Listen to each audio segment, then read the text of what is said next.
আলোচনা যাওয়ার আগে সংক্ষেপে কিছু কথা আমার পরিচয় সম্পর্কে বলি। আপনারা তো জানেন আল্লাহ পাক আমাকে হিন্দুর ঘরে জন্ম দিয়েছিলেন। আমি গত 90 সালে 22 বছর বয়সে ডিগ্রি ফাইনাল ইয়ারে পড়ি, ওই সময় ইসলাম গ্রহণ করছি। ডিগ্রি কমপ্লিট হয়েছে মুসলমান হওয়ার পরেই, ওই বছরেই। এরপরে মাস্টার্স করছি ঢাকা ইউনিভার্সিটি থেকে। আবার যখন ঢাকা ইউনিভার্সিটিতে পড়ি তখন পাশে একটা প্রাইভেট কলেজে ভর্তি হয়ে LLBও কমপ্লিট করছি। আমি কিন্তু একজন অ্যাডভোকেট, কালাকটের ব্যবসাও জানি আমি। আমার কলেজের চাকরি হয়েছিল কলেজে লেকচারার হিসাবে মাস্টার্স কমপ্লিট করার পরে। মাত্র 7 মাস চাকরি করছিলাম, 7 মাস। এরপর যখন আমার ভিতরে বুঝ আসলো আমি যে যুবতী মেয়েদেরকে পড়াইতেছি, আমি তো দয়ুস। রসুল তো পরিষ্কার করে জানিয়েছেন, আর দয়ুস উলাইয়াদখুলুল জান্নাহ, দয়ুস কখনো জান্নাতে যাবে না, লাইয়াদখুল কখনো প্রবেশ করবে না। এখন দয়ুস যদি জান্নাতে যায় তাহলে রসুলের হাদিস মিথ্যা হয়ে যায় না? রসুল মিথ্যাবাদী হয়ে যায় না? তা আমি তো দয়ুস, আমি যুবতী মেয়েদেরকে পড়াই, আমি তো জাহান্নামী। রসুল, আমি জান্নাতে গেলে রসুল মিথ্যাবাদী হয়ে যাবেন, আর এটা তো কশ্চিনকালেও সম্ভব না। কসম খোদার, রসুলের কোনো হাদিস কখনো মিথ্যা হবে না, আমার রসুল কখনো মিথ্যাবাদী হবেন না। অর্থাৎ দয়ুস কখনো জান্নাতে যাবে না। এই বুঝ যেই দিন আমার ভিতরে আসছে, আমি আর একদিনও কলেজে যাই নাই। রিজাইন লেটার লিখে অন্য লোকের মারফতে কলেজে পাঠিয়ে দিয়েছি, নিজে আর কলেজে যাই নাই, চাকরি ছেড়ে দিয়েছি সাথে সাথে। আমার পায়ের নিচে তখন এক বিন্দু বালুও ছিল না, আমি ভাসমান শাওলার মতো দুনিয়ায়। তখন ইসলাম গ্রহণের পরে বাপের সমস্ত সম্পত্তি থেকে বঞ্চিত আমি। ইসলাম গ্রহণের পরে যে লেখাপড়া করছি, কোনোদিন কারো কাছে স্যার না সহযোগিতা নিই নাই, নিজে কষ্ট করে টিউশনি করে করে পড়ার খরচ চালাইছি, টিউশনি করে করে। কেবল মাস্টার্স কমপ্লিট করার পরে চাকরিটা হয়েছে। ওই সময় কোন অবস্থা আমার চিন্তা করেন তো। পায়ের নিচে এক বিন্দু বালুও ছিল না তখন আমার। ওই সময় চাকরি ছেড়ে দিলাম, কি খাবো এ চিন্তা করি নাই।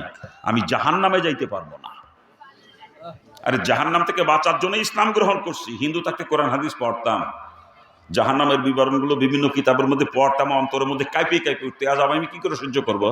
এটা সহ্য করার মতো না। ওই জাহান্নামের আজাবের ভয় যখন অন্তরে জমা হয়েছিল তখনই আমি ইসলাম গ্রহণ করছি, তার আগে না। আবার ইসলাম গ্রহণ করছি চাকরি করে, চাকরির কারণে জাহান্নামে যাবো, ওই চাকরি আমি করব, লাথি মারলাম চাকরিতে। চাকরি ছেড়ে দিয়ে চরমুনার মরহুম আল্লাহর কুতুবের সঙ্গে পরামর্শ করলাম। আল্লাহর কুতুব বললেন, বাবা চাকরি থাকা অবস্থা যদি পরামর্শ করতে আসতে, আমি পরামর্শ দিতাম অন্য কোনো ইনকামের রাস্তা না হওয়া পর্যন্ত চাকরি ছাড়িয়েন না। কিন্তু যখন চাকরি ছাড়িয়ে দিয়েই আইছেন, এখন আর কি পরামর্শ দেবো? এখন আমার পরামর্শ হয়, আপনি একজন MA পাস মানুষ, আপনি যদি আলেম হইতেন, আমার মনে হয় আল্লাহ পাক আপনাকে দিয়ে কিছু খেদমত নিত ইসলামের। আল্লাহর কুতুবের নজর। আমি হুজুরের কাছে দোয়া চাইলাম, হযরত আমার জন্য দোয়া করেন, আল্লাহ পাক যেন আমাকে আলেম বানায়, দিনের খেদমত করার সুযোগ দেয়। মরহুম আল্লাহর কুতুব চরমুনার মসজিদের মিম্বারে বসা, ইফতারির একটু আগে, রমজান মাস, তালিম তরবিয়তে গেছি। ওই সময় হুজুর আমার মাথায় দিয়ে দোয়া করে দিলেন, আমি দোয়া করি আল্লাহ পাক আপনাকে আলেম বানাক, দিনের খাদেম ইনশাআল্লাহ পাক কবুল করবে। হুজুর রোজার মাসে দোয়া করে দিলেন, আমি শাওয়াল মাসে মাদ্রাসায় ভর্তি হয়ে গেলাম।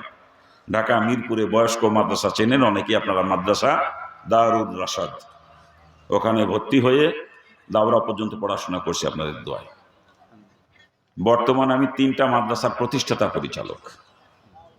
আমার প্রথম মাদ্রাসা দাওরা পর্যন্ত, সাথে হেফজখানা কেরাতখানা সবই আছে। দ্বিতীয় মাদ্রাসা সরে বেকায়া পর্যন্ত, সাথে হেফজখানা কেরাতখানা সবই আছে। আর 3 নাম্বার মাদ্রাসা করছি এই 2 বছর হলো, তৃতীয়টা। এটা শুধু হেফজখানা নুরানি চালাইতেছি এখন, সামনে আগে বাড়বে ইনশাল্লাহ যদি আল্লাহ পাক কবুল করে। এই যে 3টা মাদ্রাসা পরিচালনা করি, আজ পর্যন্ত কোথায়ও কারো কাছে হাত পাইতে বলি নাই যে আমার মাদ্রাসার জন্য 5টা টাকা দেন। আজ পর্যন্ত বলি নাই। কেউ বলতে পারবে না যে হুজুর মাদ্রাসার জন্যই টাকা চাইছে আমার কাছে। আজ পর্যন্ত কোনোদিন 4 আনা পয়সার জন্য হাত পাতি নাই কারো কাছে। ওই চাইতে গেলে টাকা দেয় 3 দিয়ে, আর কথা কয় 33টা। ও শুনবে কি ডাকাল? আমি তো সেই বাপের ভুল আনা যে 3 টাকার জন্য 33 কথা শুনবো। আমার বাপ কোটি কোটি টাকার মালিক, দেশের বড় মাপের শিল্পপতি, কিন্তু আমার বাপ একজন। এই জন্য নিয়ত করছি মাদ্রাসা করছি, পারলি চালাবো, নালি বন্ধ করে দেবো, হাত পাতবো না কোনোদিন কারো কাছে। তবে উপযাজক হয়ে দেয় অনেকে, সেটা নিই। এই যে সারা দেশে মাহফিল করি, অনেক ভক্ত আছে, শ্রোতা, আখেরি মোনাজাতের পরে মুসাফা করতে লাইন দেয়, 1000 টাকার নোট, 500 টাকার নোট হাতের ভিতরে গুজিয়ে দিয়ে কয়, হুজুর আপনার মাদ্রাসার জন্য দিলাম এইটা। ওটা কি ফেরত দিতে পারবো? ওটা ফেরত দিলে ওই লোকটাকে আখেরাত থেকে বঞ্চিত করা হয়ে যাবে, ঠিক না? একজন মানুষ মাদ্রাসায় দান করে আখেরাতের ব্যাংকে জমা করতে চান, ওটা ফেরত দিলে তাকে আখেরাত থেকে বঞ্চিত করা হয়। জন্য উপযাজক এলাকার মানুষ যথেষ্ট দেয়, না হলে আমি এত কিছু করতে পারতাম না, যথেষ্ট সহযোগিতা করে উপযাজক হয়ে। কিন্তু কোনোদিন কারো কাছে হাত পেতে বলি নাই যে 5টা টাকা আমার মাদ্রাসার জন্য দেন, আজ পর্যন্ত বলি নাই। এই উপযাজক হয়ে যে যা দেয়, আর আমি গুনাহগারি কষ্ট করে যা কামাই করি, আল্লাহ পাক এটা দিয়ে আমার 3টা প্রতিষ্ঠান চালাইতেছে। দোয়া করেন আপনারা।